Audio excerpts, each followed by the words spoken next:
في تصرفات أو في معاملة الآباء لأبنائهم. ألو مرحبا.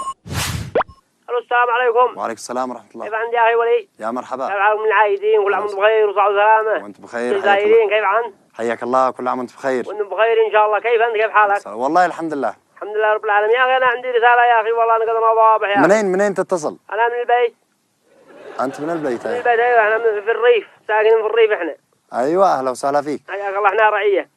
يا أخي أبي يا أخي شديد، أبي شديد يا أخي، ومن هؤلاء القويين يعني. أنا مزوج، إنسان مزوج، وعندي 4 جهال وذن بنات.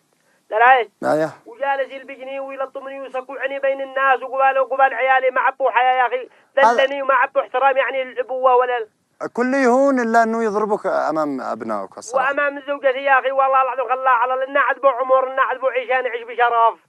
الصراحة أنا أقول ما هو بصراحة المفروض أنتم تنصحوا، أنتم إعلاميين كل يا أخي يدخلوا لهذا زيد البرامج هذا عسب يوبعوها ولا لا قليل العقول هؤلاء. والله هناك مواجهات كثيرة بالنسبة بالوسبستيان ما بالله تفعلوا رسالة زي الناس.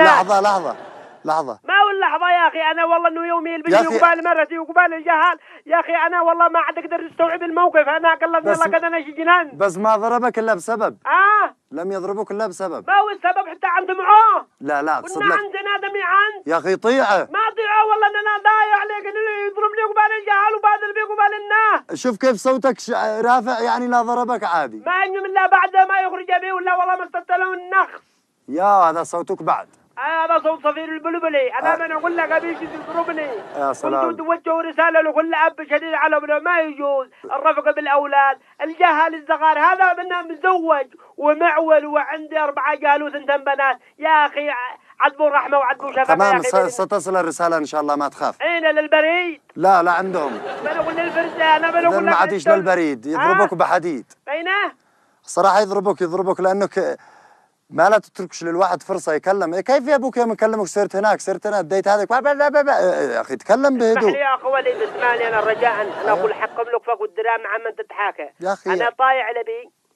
وبعدها قلت لك ان انا يعني ما قال لي ابي انا انفذه. حتى لو كل شهر 6000 معاش وانا مسكين لا معي دخل ولا شيء، معي انا 2 جرة ببيع بطاطا. كل شيء لا يد يا اخي، ويجي يعاملني هذا المعامله السيئه يا اخي. ما يجوز من الله. معكم بطاط؟ معنا بطاطا وطماطس بالبلاء. تبيعوا بطاط؟ ايوه احنا رعيه. بطاط ناجح؟ تبيعوا بطاط ناجح او ناوي؟ لا بطاط راسب، هو ما ذكر هذا السنه. لحظة يا اخي انا بنحقق، انت اعلامي المفروض تفهم هذا وتوصل الرساله يا اخي احنا فاهمين، بس ما علينا الا ان نوصل رسالة للآباء ان يتعاملوا مع ابنائهم بحنية. وصراحة هناك من الآباء القاسيين الذي لا درجة يضرب ابنه حتى تسيل الدماء. هذا شيء عسير. انت عارف انه ما زوجني الا بعد ما طلع ضرس العقل في ظهري يشطط اللدوة.